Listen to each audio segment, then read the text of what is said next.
In the ancient kingdom of Persia, King Ahasuerus ruled with absolute power. He sought a new queen after Queen Vashti defied him. Esther, a beautiful Jewish woman, lived in exile with her cousin Mordecai.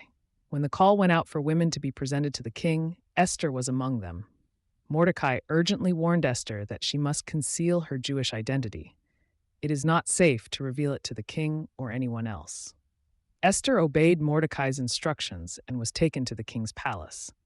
Esther won the king's favor and was crowned queen. She kept her true identity a secret, as Mordecai had instructed. Haman, the king's highest official, grew enraged when Mordecai refused to bow before him. He plotted to destroy all the Jews in the kingdom. Haman declared with vengeance that he would rid this kingdom of these insolent Jews, and that they would all be destroyed. Haman convinced the king to issue a decree ordering the extermination of all Jews on a specific day. Mordecai learned of Haman's plot and sent word to Esther, urging her to intercede with the king. Mordecai pleaded with Esther to go to the king and plead for their people. He warned that if she remained silent, deliverance would arise from another place, but she and her father's house would perish. Esther was afraid, as approaching the king without being summoned was punishable by death. But she knew she had to act. Esther resolutely said to tell all the Jews in the city to fast and pray for her.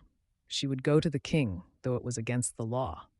If she perished, she perished. Esther fasted and prayed, then bravely approached the king.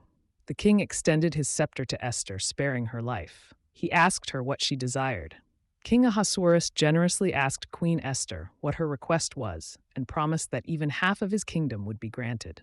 Esther cautiously requested that if it pleased the king, he and Haman come that day to a banquet that she had prepared. The king agreed and attended Esther's banquet with Haman. At the banquet, the king again asked Esther what she wanted. King Ahasuerus insisted on knowing her petition and promised that it would be granted, even to half his kingdom. Esther earnestly expressed that if she had found favor in the king's sight, and if it pleased him, she wished for her life to be given at her petition and her people at her request. Esther revealed her Jewish identity and exposed Haman's plot to annihilate her people. Esther passionately declared that she and her people had been sold to be destroyed, slain, and annihilated. She would have held her tongue if they were sold as slaves, although the enemy could never compensate for the king's loss.